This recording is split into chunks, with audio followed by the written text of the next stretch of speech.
영상 전 주의 메시지입니다. 본 스터디 영상은 함께 학습을 하기 위해 만들어졌으며 내용에 오류가 있을 수 있습니다. 그것을 보충하거나 조언하려는 댓글 외에 인신 공격하는 등의 악플이 있는 경우 차단을 하도록 하겠습니다. 화면 넘어가는 것도 보이시는지 한번 봐주세요. 어때요? 보여요? 오케이, 알겠습니다. 자, 오늘 챕터 1 네트워크 기본 먼저 발표를 진행하도록 하겠습니다. 네, 저는 채널 관리자, 비전공 개발자 준이 키우기 준입니다.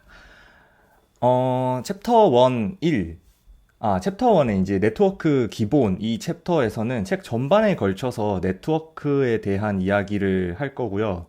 이 장에서 이제 이 책의 약간 요약본이라고 생각을 하면 좋을 것 같습니다. 그래서 약간 네트워크의 맛을 볼 수 있다라는 생각으로 들어주시면 좋을 것 같고요. 우선 다들 네트워크가 뭔지 아시겠지만 사전적 의미에 대해서 먼저 얘기를 해보도록 할게요. 이 네트워크라는 게 여러 가지 의미로 쓰일 수가 있죠. 나의 네트워크망, 또 뭐 영업 직원의 네트워크망, 뭐 이런 식으로 해서 뭐 연락처 이런 거를 네트워크라고 하기도 하고, 이 쿠팡의 배송 물류 시스템에 대해 이야기할 때에도 그 네트워크에 대한 이 개념이 이용이 되기도 합니다. 또한 제가 또 경영정보학과를 나왔으니까 거기에 보면 과목 중에 공급사슬 관리망이라고 있는데 거기서도 네트워크라는 개념이 쓰이기도 해요. 그래서 이런 식으로 여러 의미로 네트워크라는 의미가 쓰이긴 하는데 저희는 컴퓨터를 지금 공부하고 있으니까 컴퓨터 네트워크에 대해서 한번 얘기를 해봐야겠죠. 그래서 여기 나와 있는 것 같이 이 네트워크란 기기 간의 데이터를 주고받게 해줄 수 있게 하는 것이 네트워크라고 합니다. 이 책에서는 네트워크를 두 가지 기준에 의해서 분류를 하고 있는데, 첫 번째는 누가 이용할 수 있는 네트워크인가에 따라서 두 가지로 나눠집니다. 첫 번째는 우리가 일반적으로 알고 있는 공용 인터넷, 두 번째는 사설 네트워크이죠. 자, 공용 인터넷 같은 경우에는 구글과 네이버 같이 그냥 일반적으로 저희가 검색을 하거나 아니면 뭔가 이 딱 네트워크 인터넷에 뭔가를 올렸을 때 누구나 볼 수 있게끔 하는 것. 그래서 모두가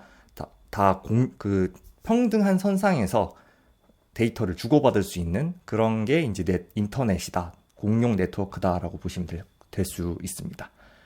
그리고 두 번째로 사설 네트워크가 있는데 이건 이제 제한적으로 사용이 가능하죠. 특정 집단끼리 데이터 자원을 주고받기 위한 네트워크라고 보시면 됩니다. 조금 오래되긴 했지만 2000도 초기에 스타크래프트를 할 때 보면은 IPX를 썼어요. 여기 보시면 이제 로컬 에어리아 네트워크라고 해가지고 IPX가 적혀 있죠. 그래서 이거는 스위치나 허브로 이 기기들이 연결이 돼가지고 통신을 할 수 있는 거예요. 그래서 배틀넷이 안 됐을 때 IPX로 게임을 하고 그랬었어요. 이 또 두 번째 분류 방식은 네트워크 연결 분류에 따른 것인데 랜과 웬 이런 이야기를 아마 한 번씩은 다 들어보셨을 거예요. 랜은 로컬 에리아 네트워크라는 약자고 웬은 와이드 에리어 네트워크라는 약자입니다. 이 기기들을 허브나 스위치로 연결을 해서 로컬 네트워크로 연결이 됐느냐 아니면 이러한 랜들을 라우터로 연결해서 이 로컬 네트워크들이 웬으로 연결이 되었느냐에 따라서 이게 웬이냐 랜이냐 이렇게 구분을 할 수가 있습니다. 이 두 가지의 차이점은 랜은 스위치나 허브로 연결이 된 거고 웬은 라우터로 다른 네트워크들을 연결한 것이라고 보면 될 수 있습니다. 그래서 웬을 구축하기 위해서는 SKT나 KT 같은 이통사 업체들을 이용을 해야 돼요. 그래서 이 지역 관리망, 즉 우리 집에 있는 네트워크, 이 와이파이로 연결된 이 네트워크도 사실 랜으로 볼 수 있는데 이것들을 웬으로 연결하려면은 이렇게 큰 이통사를 연결을 해야 돼요. 오른쪽에 보이시는 이 표는 전 세계 이통사의 규모에 따른 순위를 나타낸 위키피디아의 자료입니다. 그래서 제일 위에 보면은 제일 인구가 많은 중국, 그리고 그 다음이 또 인도의 이제 이통사들이 1, 2, 3, 4위를 먹고 있죠. 그래서 이건 이제 참조 자료로 가져왔습니다. 다양한 이 인터넷이라는 게 전 세계 다양한 조직이 관리하는 네트워크가 연결된 것이라고 볼 수 있어요. 그래서 여기서 보이는 이 다양한 조직이라는 것은 autonomous 시스템을 갖췄다고 볼 수가 있어요. 이것은 이제 자율적인 시스템이라는 단어고 여기에 대해서는 그 다음 장에서 한 번 더 설명을 하도록 하겠습니다. 이 자율적인 시스템 AES를 공급하는 업체를 또 ISP라고 합니다. 인터넷 서비스 프로바이더라고 해가지고 인터넷을 접속할 수 있게끔 제공해주는 뭐 그런 업체다라고 보시면 될 것 같아요. 그래서 이 ISP를 보면 SKT, 뭐 NTT, 구글, 아마존 이런 것들을 볼 수가 있는데 구글이나 아마존 같은 경우에는 인터넷을 제공하는 게 아닌데? 라고 하지만 ISP라고 분류가 되고 있습니다. 서비스를 제공하는 기업이기 때문에 그렇다고 해요. 그리고 이 책에서는 NTT를 조금 계속 예시를 들고 있어요. 그래서 좀 이따가 왜 NTT를 예시로 들고 있는지도 보실 수가 있을 것 같습니다. 그래서 이 AES에 대해서 한번 찾아봤는데 키사라는 사이트를 통해서 찾아봤어요. 키사가 뭐냐면 공공기관이에요. 우리나라 공공기관인데 한국인터넷진흥원이라고 해가지고 이렇게 지금 어떤 일을 하는지 나와져 있죠. 그래서 AES란 솔직히 저는 이걸 봐도 잘 모르겠는데 한번 읽어드리도록 하겠습니다. 간단한 것만. 동일한 라우팅 정책으로 하나의 관리자에 의하여 운영되는 네트워크, 즉 한 회사나 단체에서 관리하는 라우터 집단을 자율 시스템이라고 하고 각각의 자율 시스템을 식별하기 위한 인터넷상의 고유한 숫자를 망식별 번호, AS 번호라 합니다. 라고 해가지고 이렇게 또 설명이 나와져 있습니다. 근데 잘 모르겠어요. 근데 우리는 ISP는 알잖아요. 그래서 ISP에 대해서 조금 더 자세히 들어가면서 네트워크 계속 보도록 할게요. 인터넷상에는 모든 ISP는 이 인터넷상에 이제 우리를 연결해주는 이 ISP는 티어 1을 경유해서 연결이 된다고 합니다. 그래서 이렇게 피라미드 형식으로 티어 1, 2, 3 ISP들이 이제 타고 내려져 가지고 우리가 지금 사용하고 있는 이 디바이스들을 연결을 한 그런 망입니다. 그래서 여기 딱 보시면 아시는 것처럼 여기 이 남미 대륙인가요? 남미 대륙과 아시아 대륙이 데이터 통신을 하기 위해서는 1티어들이 서로 데이터를 교환을 해야 돼요. 그래서 쭉 올라가서 티어 1을 찾고 티어 1끼리 교환을 한 게 또 쭉 내려와 가지고 원래 그 통신하고자 하는 디바이스를 찾아서 데이터를 전달을 하게 되는 거죠. 티어라고 하면 저는 롤 티어가 생각이 나는데 우리 동사는 어느 티어에 속하는지 궁금해서 한번 찾아봤어요. 티어 1에는 이렇게 AT&T 미국 거죠. 그리고 뭐 다른 것도 여러 가지가 있고 여기 보시면 이제 NTT가 나오죠. 드디어 NTT 일본 거예요. 여기서 이 책에서 NTT를 예를 들었던 거는 제가 봤을 때 그냥 티어 1이어서 그런 것 같아요. 그리고 이 작가 저자가 일본인가? 아 일본인 아니네. 아무튼 여기 NTT가 티어 1이었기 때문에 이 책에서 샘플로 나오지 않았을까라는 생각이 있습니다. 그리고 티어 2에 보면은 여기 KT랑 SKT가 이제 보이죠. 그래서 우리나라에서 쓰이고 있는 이 통사는 티어 2다라고 보시면 됩니다. 자, 그러면 방금까지는 네트워크가 크게 어떤 식으로 연결이 됐는지 알아봤는데 이 네트워크를 통해 기기를 연결했다면 어떤 것이 어떻게 데이터를 주고받는지 알아봐야겠죠. 주로 서버와 클라이언트가 이렇게 리퀘스트와 리스폰스를 통해서 데이터를 주고받아요. 그래서 주고받는 이 마지막 단의 무언가를 어플리케이션이라고 보면 됩니다. 그래서 서버라면 서버 어플리케이션, 클라이언트라면 클라이언트 어플리케이션이라고 보면 되고요. 주로는 서버와 클라이언트끼리 이렇게 데이터들을 주고받지만 클라이언트와 클라이언트끼리 주고받기도 합니다. 이것을 피어 투 피어 관계라고 하기도 하고 P2P 우리가 제일 잘 아는 단어죠. P2P라고도 합니다. 그래서 이 피어 투 피어에 대해서 조금 더 궁금해서 찾아봤는데 여기 보면은 스카이프는 독자적인 프로토콜을 개발하기 위해서 쪼쪼쪼쪼쪼쪼 해서 피어 투 피어 기술을 도입해 다자간 통화를 지원한다. 이런 얘기가 있죠. 지금 제가 이렇게 발췌한 자료는 포스텍의 뭐 DPNM이라는 이런 꽝가? 이런 곳이 있는데 여기에 이제 게재된 내용이에요. 그래서 피어 투 피어는 이제 스카이프 여러 명에서 통신할 수 있는 이런 것들을 할 수 있게 해주구나라고 생각하면 될 것 같아요. 왜 피어 투 피어를 쓰는지 잠깐 생각을 해보면 서버를 걸쳐가지고 데이터를 계속 전달을 하면은 확실히 시간이 더 오래 걸리겠죠. 근데 피어투피어 기술로 클라이언트와 클라이언트 간끼리 바로바로 이렇게 데이터를 전달하게 되면 아마 분명히 조금 더 빠른 송신과 수신을 할 수 있기 때문에 이 기술을 쓰는 것 같습니다. 이건 제 추측이에요. 그렇다면 이 P2P에 대해서 좀 더 알아보면 좋을 것 같은데, P2P는 크게 세 가지 방식으로 나눠집니다. 첫 번째는 하이브리드 P2P 방식. 여기 이제 하이라이트만 좀 싹 읽어보면, 기존 서버 클라이언트 모델을 완전히 벗어나지 못한 형태의 P2P를 이제 하이브리드 형식의 P2P라고 해요. 이제 서버가 그럼 나오겠죠. 중앙 서버가 존재해서 이 중계를 하고 검색을 제공하고 데이터 전송은 개인 PC, 즉 피어 간에 주고받는 방식이다라고 합니다. 그래서 이거를 보면은 예를 들어서 이제 랩스터라는 게 있는데, 옛날에 그 뭐지? 네트워크 영화라고 혹시 보신 적 있는지 모르겠는데, 페이스북에 대한 영화예요. 거기에 보면은 랩스터 그 창립주가 마크 주커버그를 만나가지고 같이 사업을 하는 내용이 나오죠. 그때 이제 나온 게 이 냅스터예요. 이 냅스터가 뭐냐면은 옛날에 그 음원 같은 것들을 그 저작권이 이제 막 엄청 강력하게 있진 않았어요. 그거를 이제 역이용해가지고 저기 뭐지? 좀 공유하고 이렇게 주고받을 수 있게끔 하는 그런 서비스였는데, 역시 저작권 문제 때문에 이 서비스가 미국에서 강제로 이렇게 중단이 됐었다, 뭐 이런 얘기가 있더라고요. 그래서 아무튼 이 하이브리드 P2P 방식은 소리바다 같은 뭐 이런 네이트원 같은 그런 그 예시가 있다라고 합니다. 여기서 이 하이브리드 P2P의 장점은 서버를 이용하고 있기 때문에 검색이 빠르다고 볼 수가 있고, 서버가 있기 때문에 네트워크가 커질수록 중앙 서버에 부담이 돼서 이 중앙 서버가 죽으면 전체 네트워크가 죽는 단점이 있다고 합니다. 두 번째로 퓨어 P2P 방식인데, 이건 완전 반대예요. 모든 컴퓨터는 똑같이 서버와 클라이언트 역할을 겸하고 있어가지고 그 검색과 데이터 전송에 있어서 동일한 뭐 책임을 진대요.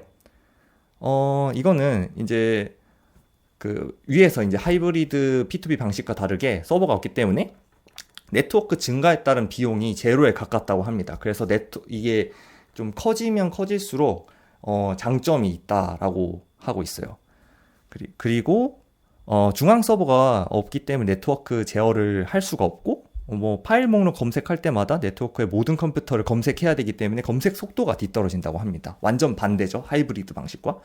이 두 가지를 혼합한 게 이제 슈퍼피어 방식이라고 하는 건데, 이거는 중앙 서버가 존재를 하기도 하고, 그리고 두 가지가 읽어볼게요. 요약하기 어렵네. 하이브리드 P2P 방식과 퓨어 P2P 방식의 장점을 결합해 놓은 방식이다. 중앙 서버가 존재해서 검색의 속도가 빠르고, 여러 개의 중앙 서버가 있기 때문에 하나의 중앙 서버보다 하나의 중앙 서버가 죽더라도 다른 중앙 서버로 대체를 할 수가 있대요. 근데 이 단점이 구현하기가 쉽지가 않고 최적화된 이론이 없어가지고 구현하는 방식에 따라서 이 성능의 차이가 많이 있다고 합니다. 자, 그렇다면 지금까지 이제 P2P 방식에 대해서도 알아봤는데, 이 서버와 클라이언트끼리 또 이렇게 피어 투 피어끼리 어떻게 데이터를 주고받을까요? 말로 주고받게 되는데, 우리도 사람이 이제 이야기를 할 때 똑같은 이 언어가 있기 때문에 말로 주고받잖아요. 그래서 마찬가지로 이 컴퓨터도 말을 씁니다. 이 컴퓨터가 통신하기 위해서는 컴퓨터의 말인 네트워크 아키텍처를 이용을 해야 되는데, 이것을 프로토콜이라고 합니다. 저는 이게 정말 어렵더라고요. 그래서 이게 무슨 말인가 해서 네트워크 아키텍처에 대해서도 한번 찾아봤어요. 잠깐만요.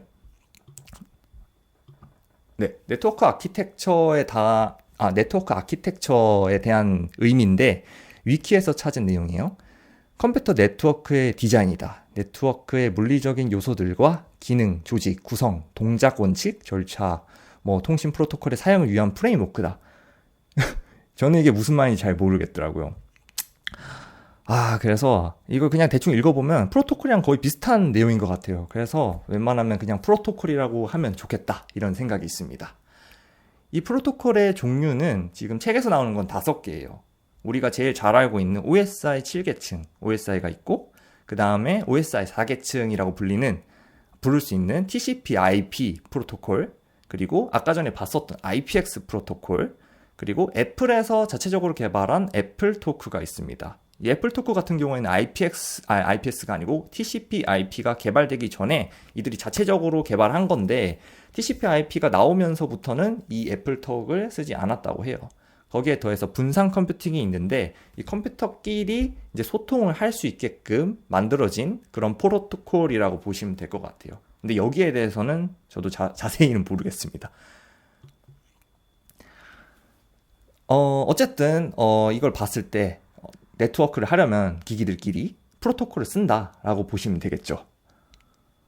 자, 또 네트워크를 이용해서 통신을 하기 위해 가장 중요한 것 중 하나가 서버인데, 서버는 세팅을 하는 위치에 따라서 크게 두 종류로 나뉠 수가 있어요.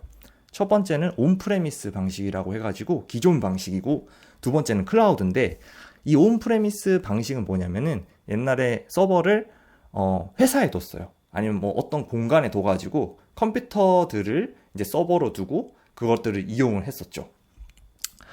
근데 이 서버는 항상 켜져 있어야 돼요. 왜냐하면 언제든지 고객들이 서비스를 이용하기 위해서였죠. 그렇기 때문에 이 기존의 온프레미스 방식을 이용했을 때 치명적인 단점이 존재하게 됩니다. 만약에 사원들이 회사에 없을 때 급작스럽게 정전이 일어나거나 기기에 결함이 생기게 돼가지고 서버가 다운이 됐다. 그러면 대처하기 어렵겠죠. 왜냐하면 회사까지 가가지고 또 전원 키고 재부팅하고 해야 되는 이러한 일련의 과정들이 필요하기 때문이에요.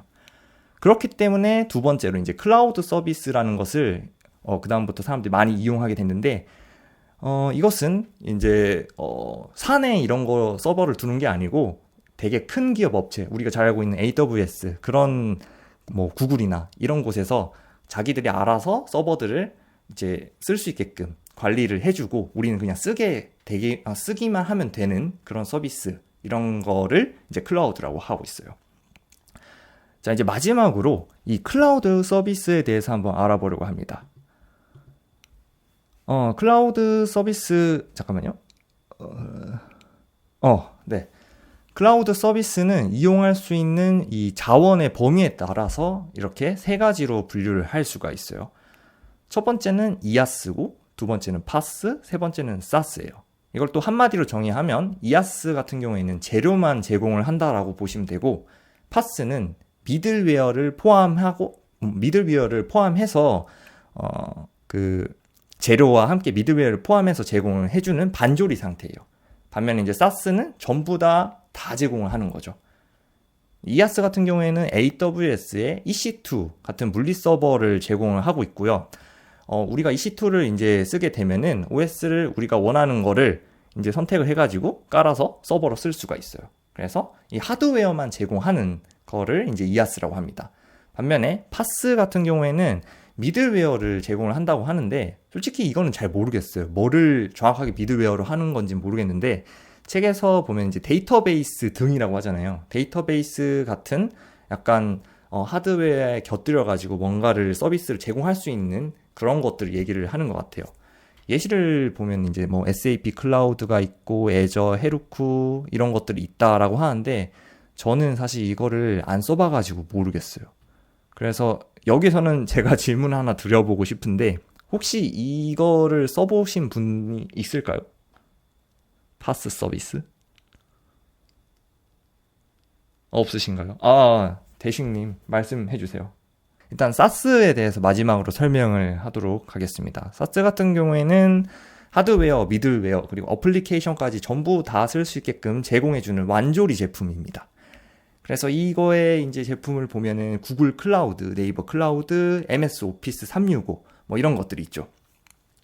그래서 SaaS 같은 경우에는 1960년대 이래로 존재를 했다고 해요. 당시에 컴퓨터가 크기도 크고 비쌌대요. 그래서 많은 기업들이 컴퓨터에 투자할 여유가 없었기 때문에 처음에 CPU가 없는 키보드와 모니터로 네트워크를 연결해가지고 작업을 했는데, 이 네트워크 연결을 해가지고 이러한 서비스를 쓴 거죠. 그때 이제 이러한 서비스를 SaaS라고 뭐 부를 수 있을 만한 그런 게 탄생을 했다고 해요.